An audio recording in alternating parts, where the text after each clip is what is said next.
I didn't expect the silence to be this loud. The walls of the apartment were paper-thin, literal cracks in the plaster where years had pulled the building apart in small, slow ways.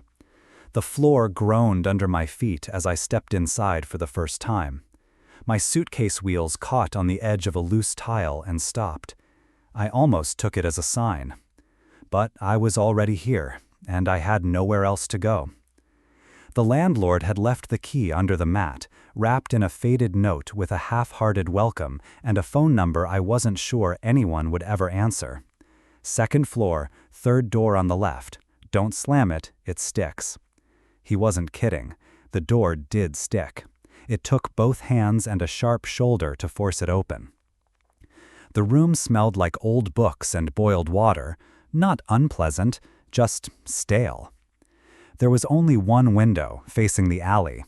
The curtains were the kind of beige that used to be white, now yellowed like tea-soaked paper. A single ceiling fan hummed above my head, trying its best to convince me the room had some air left to circulate. I could hear it, the way it pushed and pulled at the shadows. But more than anything, I heard him. Not clearly, not at first. Just footsteps, soft, deliberate, pacing the room beside mine. Then the quiet creak of wood, like someone adjusting their weight on an old chair. A click, and another, rhythmic, mechanical, familiar in a way I couldn't place. Then silence.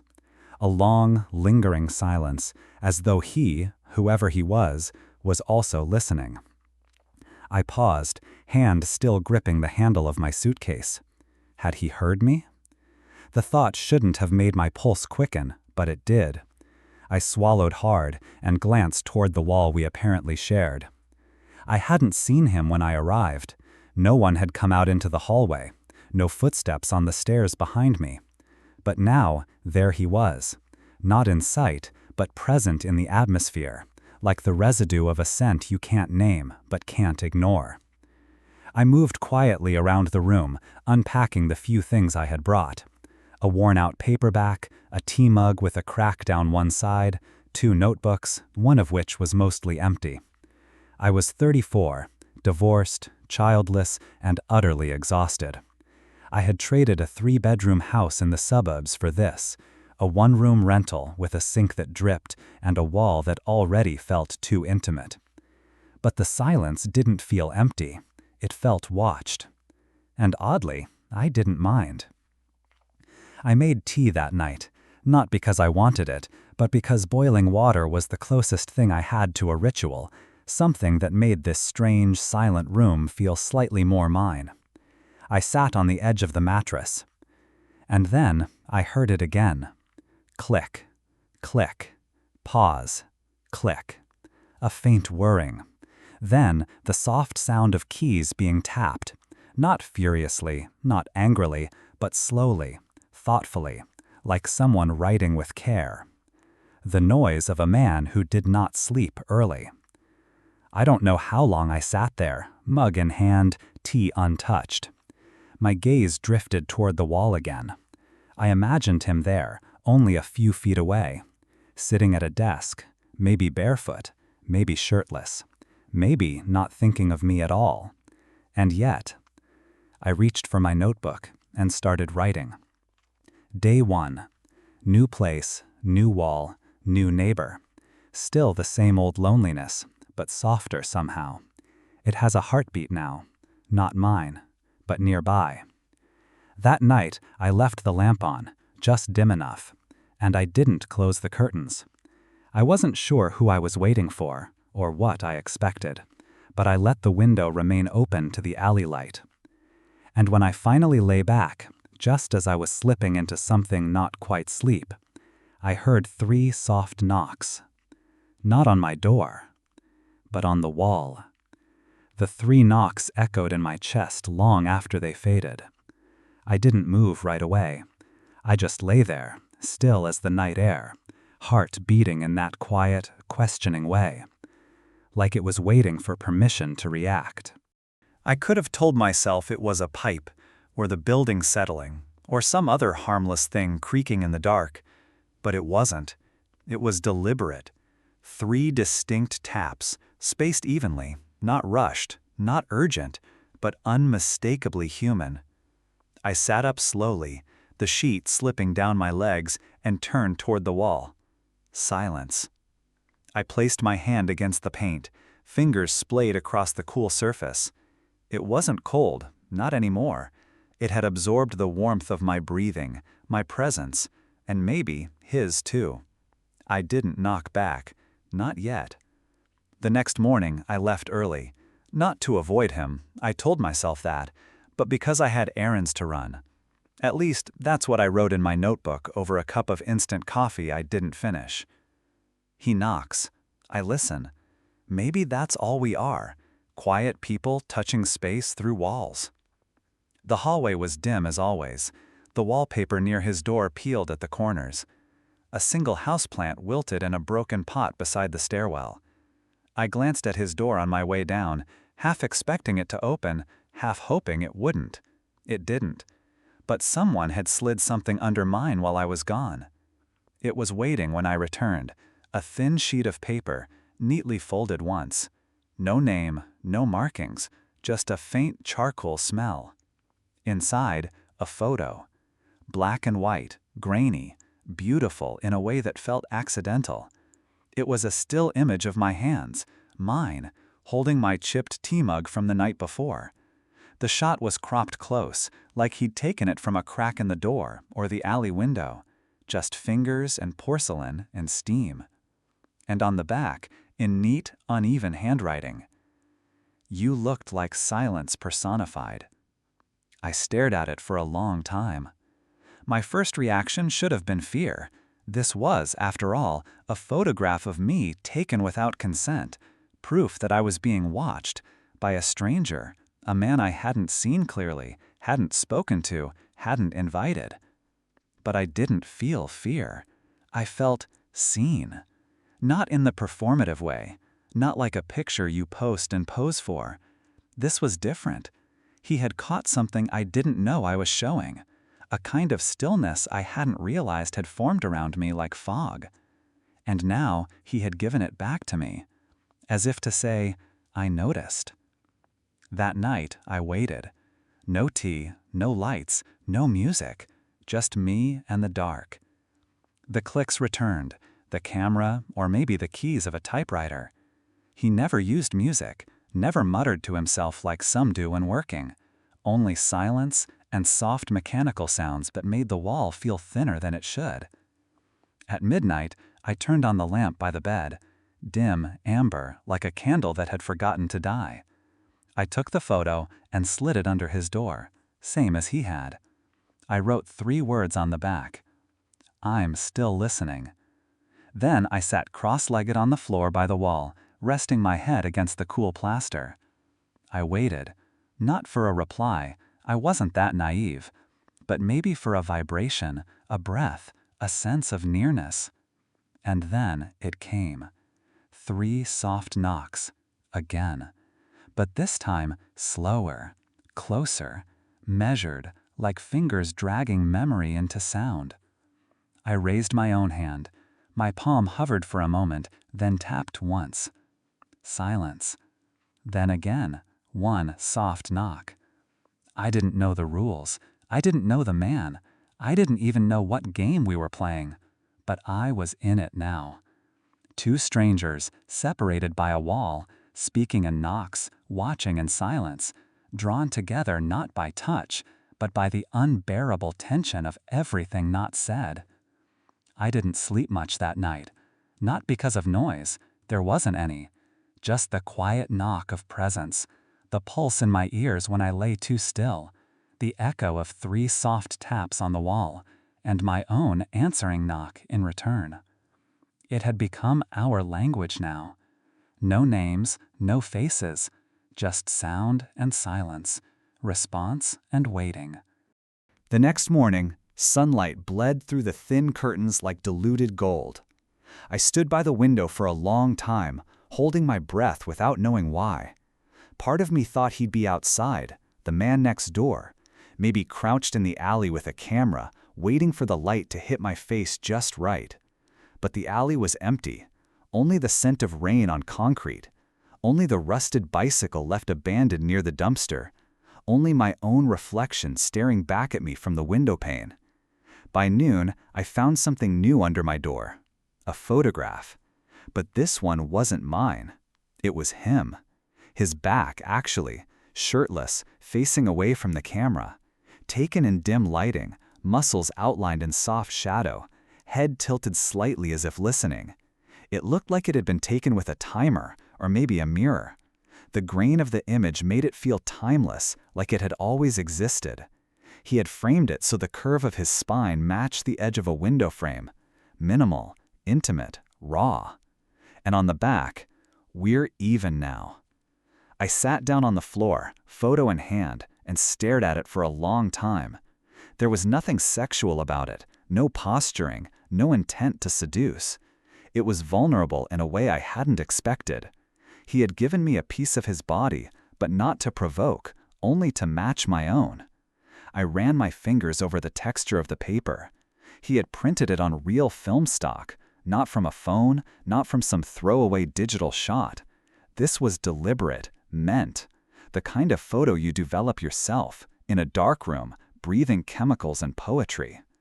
"This man lives in shadows," I wrote in my notebook, but somehow he's lit something inside me I forgot was flammable. That night, I turned off the lights early.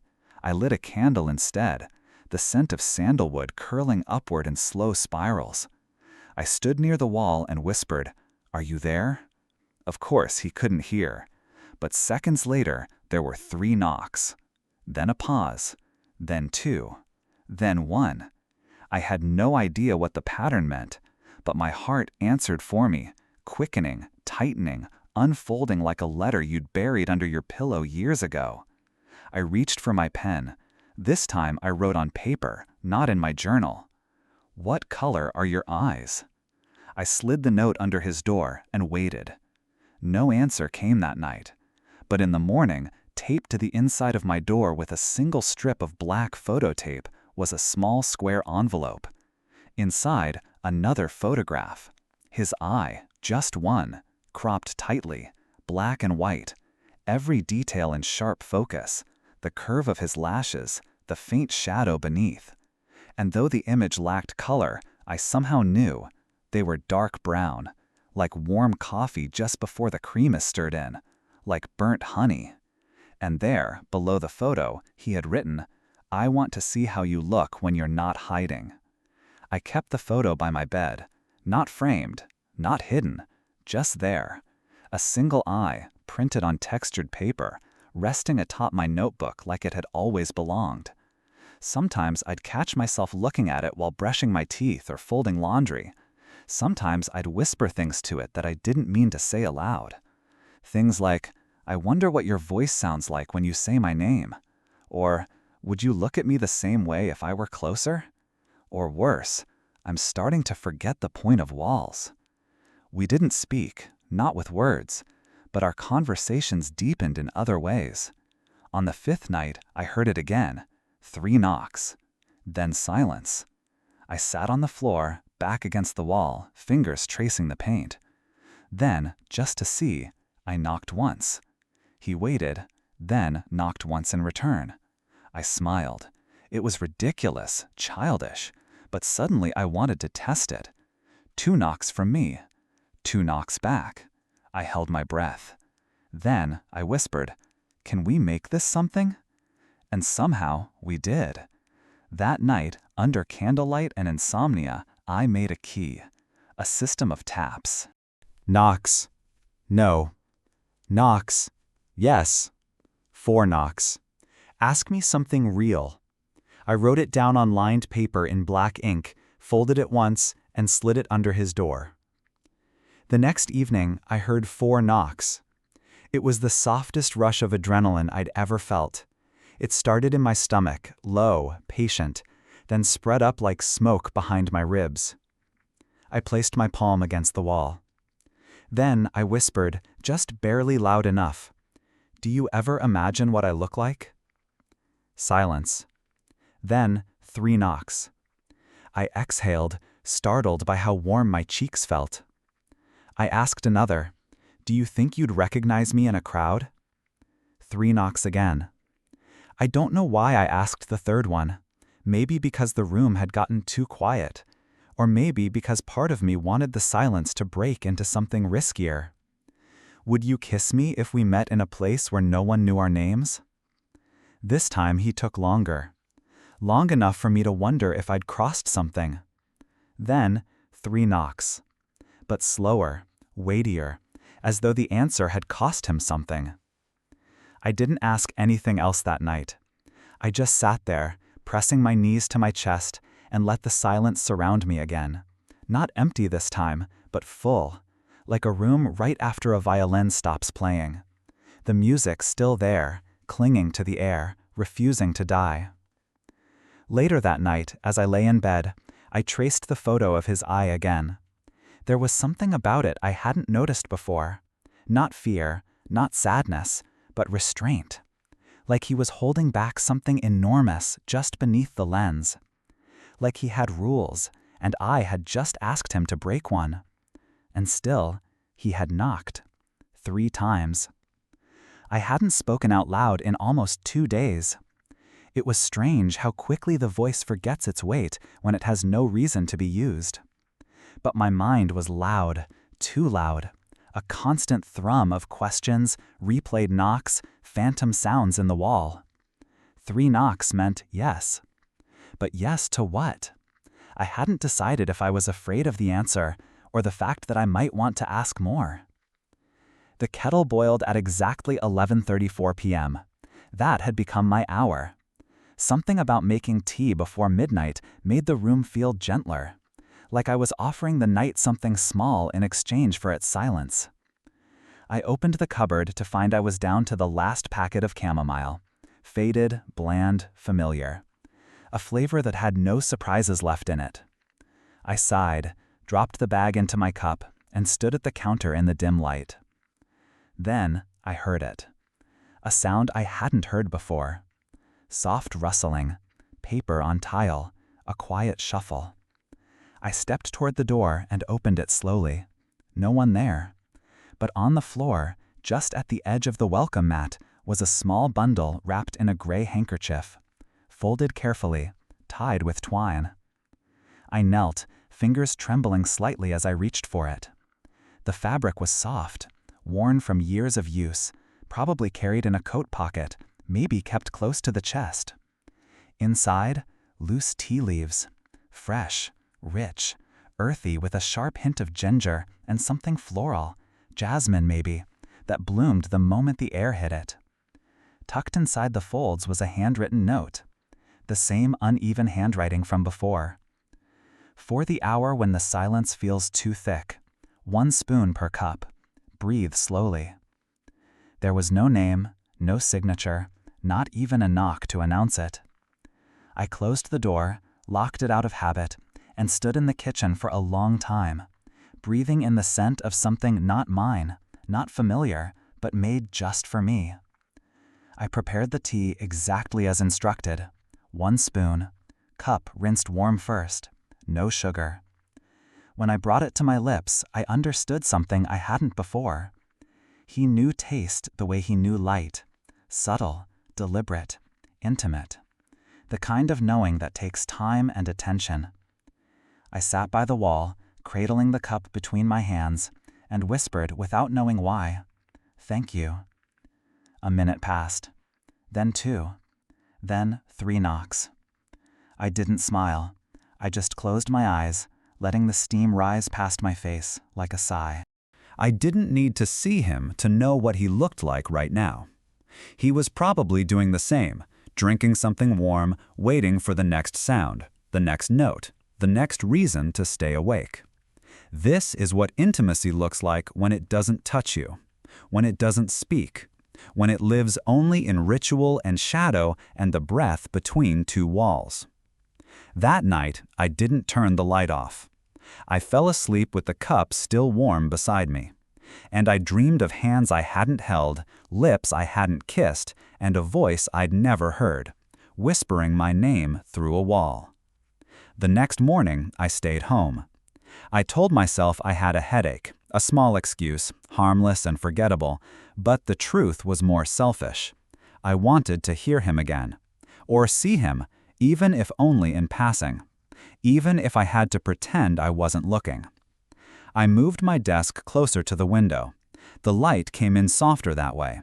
Slanted, golden, with little flecks of dust dancing in it like secrets that had learned how to float. I kept the curtain half drawn, enough to give the illusion of privacy, but still allow a view of the narrow alley between our buildings.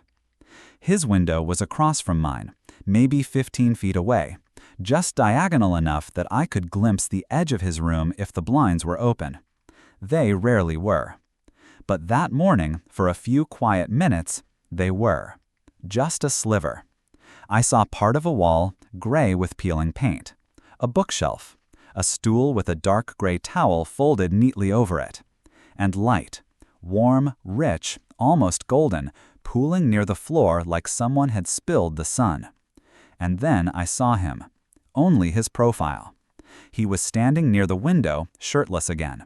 Camera slung casually around his neck, a steaming mug in one hand. He didn't look over.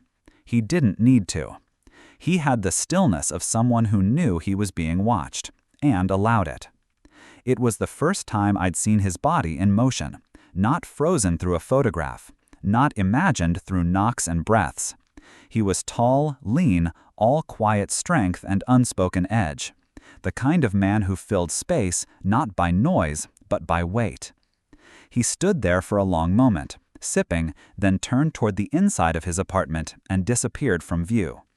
But something fluttered in the corner of the window. A curtain. His curtain. It moved deliberately, not from breeze, there was no breeze, but from intent.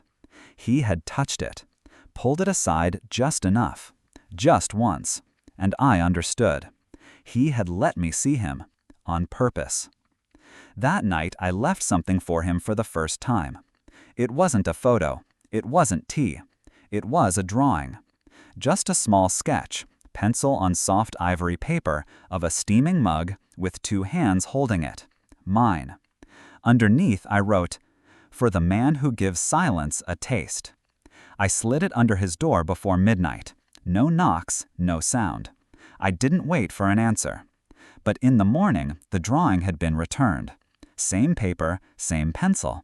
But now there was a second pair of hands, larger, rougher, drawn in, holding the same cup, not replacing mine, just joining. And beneath it, in the corner, two words: share it.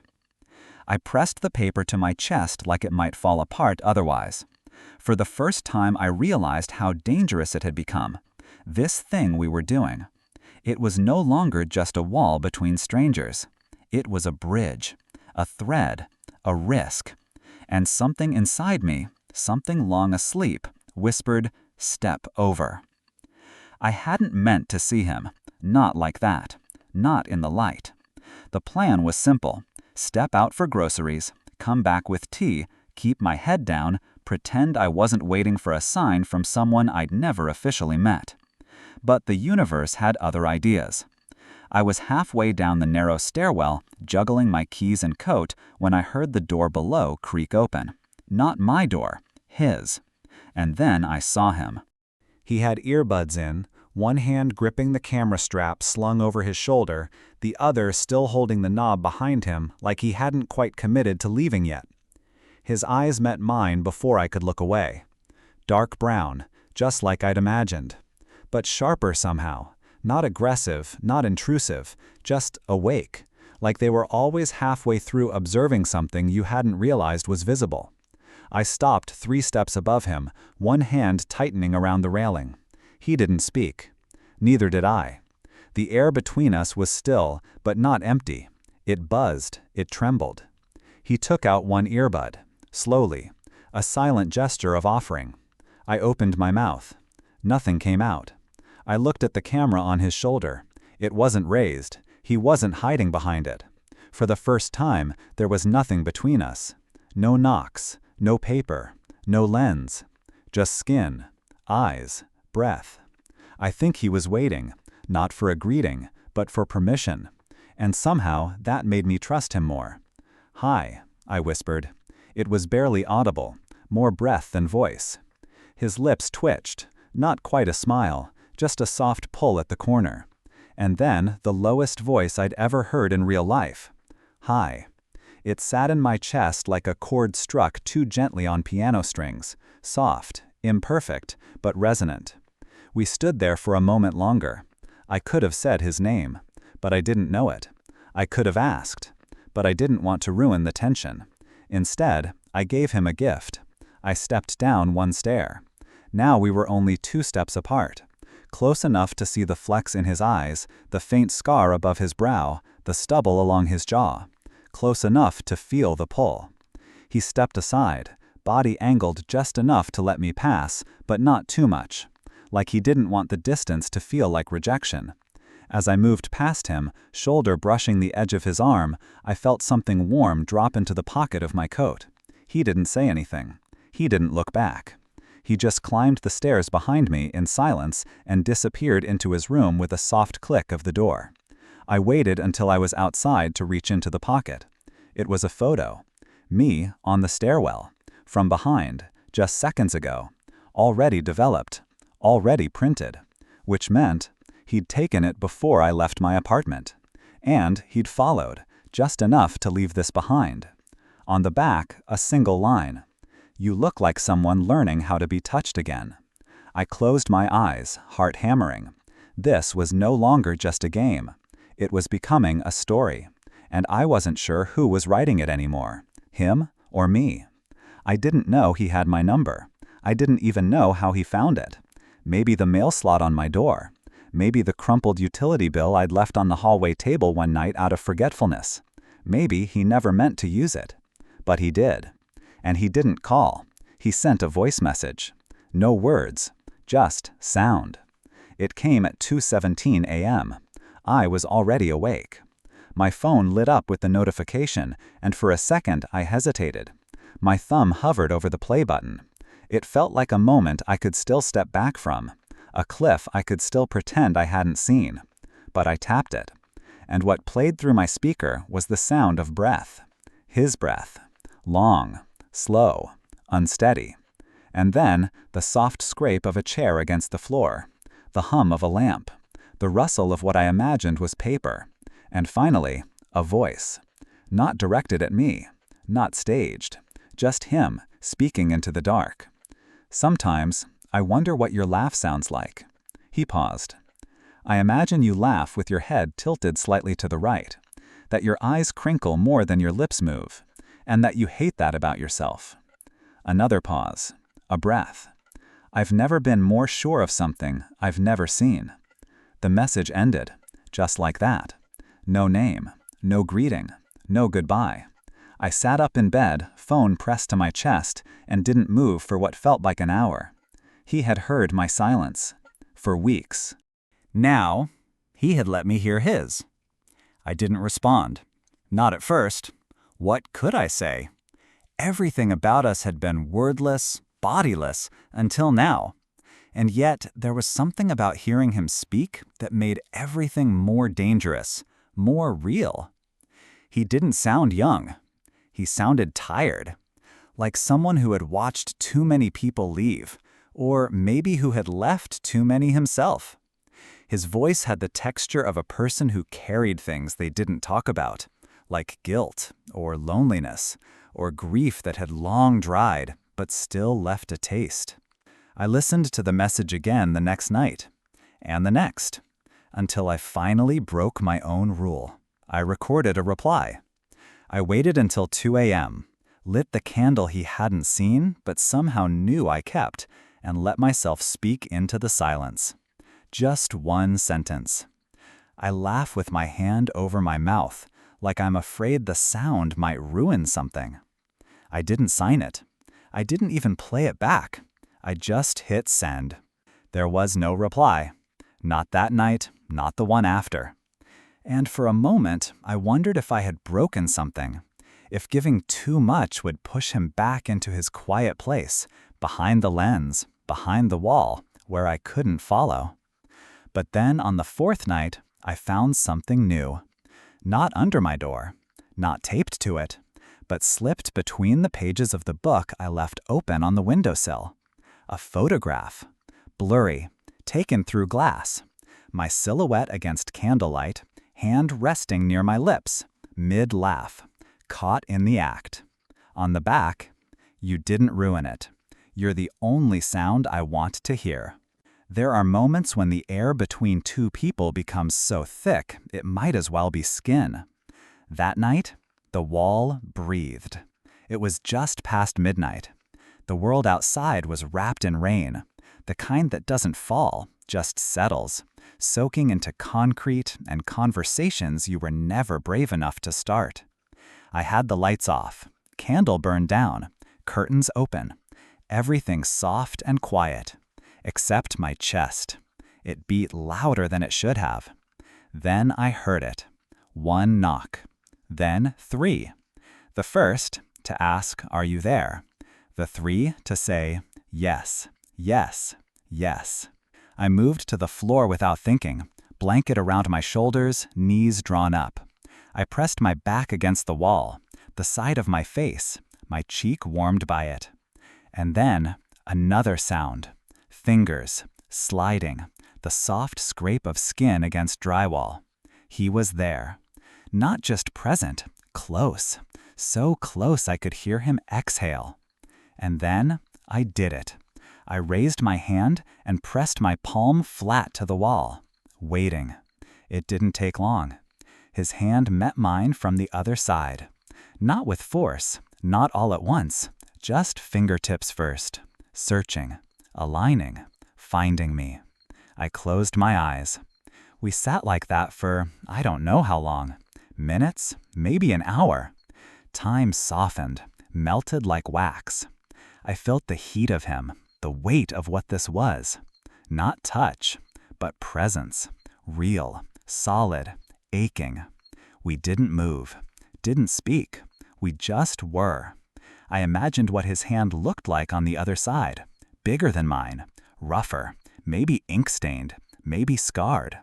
I imagined he was kneeling too, forehead near the plaster, just like me, breathing carefully, not wanting to spook the moment. And then he started to move. Not away, along. Slowly his palm slid up the wall, fingers dragging a line behind them. I followed, matching. We traced each other, separated by half an inch of drywall and 1,000 silent questions. We reached as high as we could, then down again. Circles, pauses. At one point, I swear he drew something. Maybe a letter, maybe the curve of a heart. Or maybe that was just me wanting. It was the most erotic thing I'd felt in years. And no one had touched me. Not really. Not yet. At some point, I whispered, "This isn't safe." I wasn't sure if I meant emotionally, logistically, or existentially. All of it, probably. He must have heard me, through the wall, through the quiet, because he knocked once. Just once. Not no. Not yes, but something else. Something like, "I know." The storm didn't knock. It broke. Rain slammed against the windows like it wanted in. Thunder rolled across the sky in long, distant waves, shaking the old pipes in the walls. Somewhere in the building, a window slammed shut, or open, and I jumped at the sound. The power cut out at 9:42 p.m. The silence that followed wasn't peaceful. It was charged. I lit a candle, then another. Outside, the alley flooded fast, ankle-deep within minutes. The downpour blurred the edges of the world. Everything outside was soft and indistinct, like a painting left in the rain. My door handle rattled when I reached for it. I hadn't planned to go out. I just needed air. But it was jammed. The wood must have swollen in the humidity. No matter how hard I pulled, twisted, nudged, it stayed stuck. I cursed under my breath and kicked it gently with my heel, not out of anger, out of fear. And then I remembered. He was there, next door, close. My hand trembled as I knocked once, then 3 times, the familiar pattern. Seconds passed, nothing. I whispered his name, or the name I had given him in my head. I wasn't sure if he even had a real one anymore. Not in this world. In our world, he was just him. Then I heard it, the creak of a floorboard. Soft footsteps. And a knock, slow. Twice, then once, then silence. He understood. I didn't need to say it. I'm trapped. I can't get out. 5 minutes later, a knock on my door. A real one. I opened it. Or rather, he opened it, from the outside. Apparently, it only stuck from within. Something about pressure and angle and swelling wood. I didn't really hear the explanation, because I was looking at him. Really looking. He was soaked. Hair dripping into his eyes. T-shirt clinging to every line of his body. Jeans soaked to the knee. He stood in my doorway like someone carved out of shadow and thunder, real in a way that scared me. His chest rose and fell, slow but deep. He didn't say a word.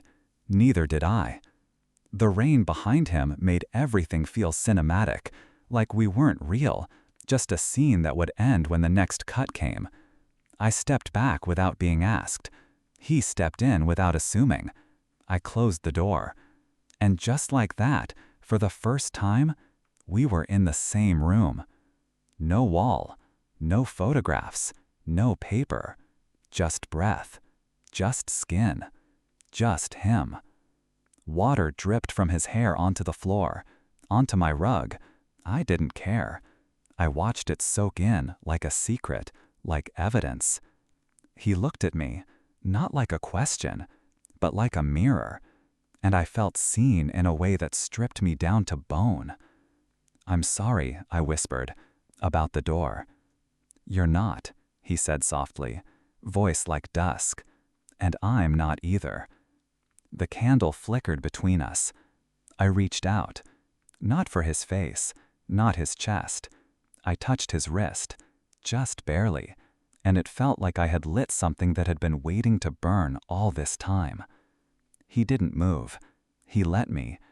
And then, slowly, he reached up and tucked a damp strand of hair behind my ear. His fingers brushed my skin. I gasped, not because it hurt, because I didn't realize how starved I was for it. Just touch. Just this. He didn't kiss me. We didn't fall into each other. We just stood there, close enough to feel the heat rising through damp clothes, close enough that the rules didn't matter anymore.